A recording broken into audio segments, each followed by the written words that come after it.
Assalamualaikum warahmatullahi wabarakatuh. Selamat datang di channel Resensi Institute. Adanya perbedaan besar pada derap perubahan yang terjadi, misalnya dibutuhkan waktu berabad-abad untuk beranjaknya budaya berkuda ke mesin uap. Dari mesin uap ke pesawat terbang hanya 2,5 abad, tetapi dari pesawat baling-baling ke pesawat jet hanya 3 dekade, dan pesawat jet supersonik hanya 1,5 dekade. Ini menandakan bahwa kemajuan teknologi dengan seiring perkembangan zaman semakin meningkat. Ada dua pandangan yang selalu beradu gagasan atau perdebatan dalam hal teknologi, yaitu para instrumentalis seperti David Sarnoff. Ia meremehkan kekuatan teknologi dan mempercayai bahwa alat hanyalah artefak netral yang sepenuhnya patuh pada kita. Sedangkan determinisme berpandangan bahwa alat secara tidak langsung bisa merubah pola pikir kita, atau begitu banyak efek samping dari teknologi. Bagaimana sikap kita dalam merespon gegap gempitanya zaman informasi ini yang harus diakui mendapat kontribusi terbesar dari internet? Nah, otak kita pintar melupakan, tetapi sukar dalam mengingat.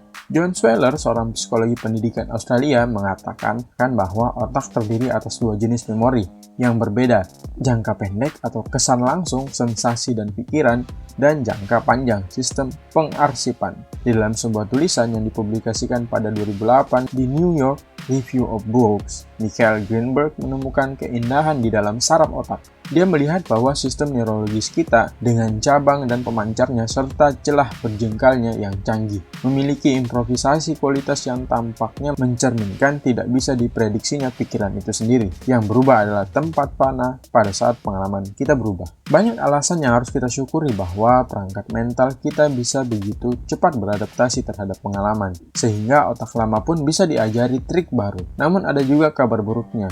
Meskipun kelenturan saraf otak menjadi jalan keluar dari kungkungan genetis berupa celah pikiran bebas dan kehendak bebas, ia juga menimpakan bentuk determinisnya sendiri terhadap perilaku kita.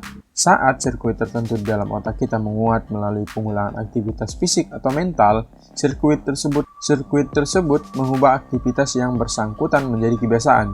Dengan kata lain, lentur bukan berarti elastis. Ikatan saraf kita tidak kembali ke keadaan sebelumnya seperti karet. Mereka bertahan dalam keadaan baru sesuai keadaan yang diinginkan. Kebiasaan buruk bisa tertanam di dalam neuron kita, sama mudahnya dengan kebiasaan baik. Pasquale-Leone melihat bahwa perubahan plastis tidak mesti merepresentasikan keuntungan perilaku bagi subjek tertentu. Selain menjadi mekanisme perkembangan dan belajar kelenturan bisa juga menjadi penyebab penyakit. Internet seakan mempunyai sihir sendiri untuk memberikan efek kesukaan yang mengakibatkan kita mau beranjak dari tempat duduk kita ketika kita memegang handphone, dan itu akan berdampak pada otak kita. Pakar naskah kuno mengatakan Walter J. Ong, teknologi tidak hanya sekedar alat bantu luar, namun juga merupakan perubahan pikiran di dalam. Apalagi teknologi yang mempengaruhi kata. Sejarah bahasa juga merupakan sejarah pikiran. Internet didesain sebuah sistem interupsi, sebuah mesin yang diarahkan untuk membelah perhatian. Semakin sering kita mengkonsumsi sesuatu dalam jangka waktu yang panjang, maka sistem otak akan terus mengulangnya. Ini berdampak buruk bagi kita dalam hal teknologi. Ketika kita terlena dengan internet, maka keseharian kita tidak akan jauh dari internet yang sifatnya instan. Dan bahkan pada saat berkumpul dengan keluarga, teman, atau kekasih kita lebih fokus terhadap handphone yang kita pegang. Ini menandakan kita terlalu terlena dengan internet, yang seakan-akan jawaban atas semua permasalahan. Tetapi kita tidak sadar bahwa yang kita konsumsi setiap hari hanyalah dunia maya. Kita melupakan dunia nyata.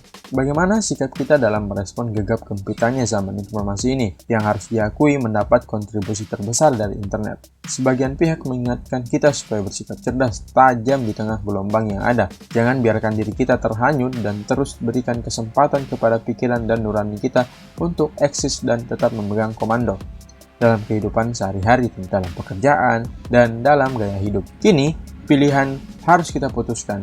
Di luar skenario tentang mau jadi manusia seperti apa kita di masa depan, yang jelas pilihan terhanyut telah menggerogoti kita secara ekonomi.